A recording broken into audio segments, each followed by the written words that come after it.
Assalamualaikum warahmatullahi wabarakatuh. Perkenalkan, nama saya Muhammad Dwi Khairuddin dari kelas 2B Farmasi Stik Sitodija Palembang. Tujuannya dibuat video ini untuk memenuhi tugas ujian tengah semester praktikum farmasetika dengan judul pemaparan materi Salep 24. Baiklah, langsung saja. Yang pertama yaitu definisi. Salep adalah sediaan setengah padat yang mudah dioleskan dan digunakan sebagai obat luar.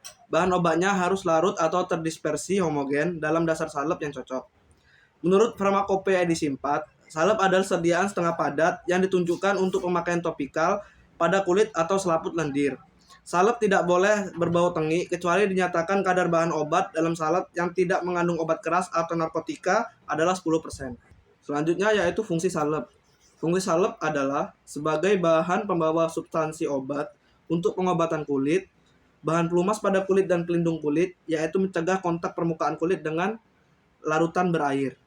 Berikutnya yaitu dasar salep. Dasar salep dibagi menjadi 4. Yang pertama, dasar salep hidrokarbon, dikenal sebagai dasar salep berlemak, antara lain yaitu vaselin putih dan salep putih. Hanya sejumlah kecil komponen berair yang dapat dicampurkan ke dalamnya. Yang kedua yaitu dasar salep serap, dapat dibagi menjadi 2 kelompok. Kelompok pertama terdiri atas dasar salep yang dapat bercampur dengan air membentuk emulsi air dalam minyak, atau disebut juga dengan parafin hidrofilik dan lanolin anhidrat. Yang kedua terdiri atas emulsi air dalam minyak yang dapat bercampur dengan sejumlah larutan air tambahan, atau disebut juga dengan lanolin. Yang ketiga yaitu dasar salep yang dapat dicuci dengan air, adalah emulsi minyak dalam air, antara lain salep hidrofilik yang lebih tepat disebut dengan krim. Yang keempat, dasar salep larut dalam air merupakan kelompok yang sering juga disebut dengan dasar salep tak berlemak dan terdiri atas konstituen larut air. Selanjutnya, kelebihan dan kekurangan salep. Yang pertama yaitu kelebihan salep sebagai bahan pembawa substansi obat untuk pengobatan kulit. Yang kedua, sebagai bahan pelumas pada kulit. Yang ketiga, sebagai pelindung untuk kulit, yaitu mencegah kontak permukaan kulit dengan larutan berair dan rangsangan kulit. Yang keempat, sebagai obat luar. Selanjutnya, kekurangan salep. Yang pertama, sifatnya yang berminyak, dapat meninggalkan noda pada pakaian serta sulit tercuci oleh air, sehingga sulit dibersihkan dari permukaan kulit. Yang kedua, hal ini menyebabkan penerimaan pasien yang rendah terhadap basis hidrokarbon jika dibandingkan dengan basis yang menggunakan emulsi seperti krim dan lotion. Yang ketiga, sedangkan pada basis lanonin, kekurangan dasar salep ini ialah kurang tepat dan bila dipakai pendukung bahan-bahan antibiotik dan bahan-bahan lain yang kurang stabil dengan adanya air. Selanjutnya ada formula atau resep standar.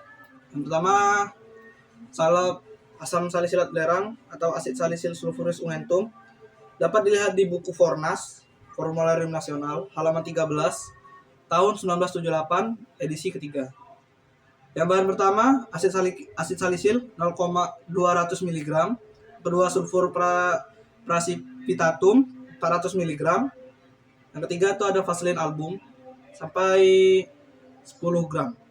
Selanjutnya ada perhitungan bahan. Yang pertama, asid salisilnya dibagi 30 gram dibagi 10 gram dikali 0,2 gram. Yang tadi 200 mg dikonversikan menjadi gram yaitu 0,2 gram. Hasilnya yaitu 0,6 gram. Yang kedua ada sulfur precipitatum hampir sama 30 gram dibagi 10 gram dikali 0,4 gram.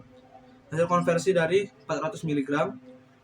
Hasilnya yaitu 1,2 gram.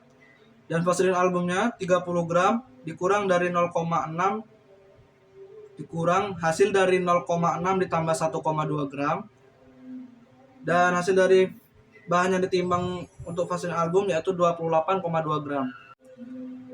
Jadi bahan atau penimbangan bahan yang dipakai untuk pembuatan salep 24 ini, yang pertama asid salisilnya yang dipakai 600 mg, yang kedua sulfur precipitatumnya yang dipakai yaitu 1200 mg, yang ketiga vaselin albumnya yang dipakai yaitu 28.200 mg. Dan selanjutnya yaitu cara kerjanya. Yang pertama, bersihkan alat. Ini wajib ya, bersihkan alat. Yang kedua, timbang semua bahan. Selanjutnya yaitu masukkan asam salisilat ke dalam lumpang, lalu teteskan etanol 96%, kemudian gerus sampai larut atau sampai homogen.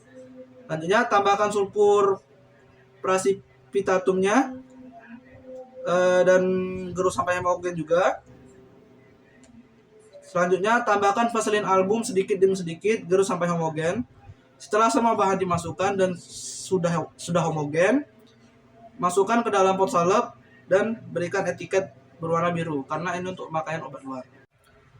Baiklah, itu saja presentasi dari saya mengenai salep 24.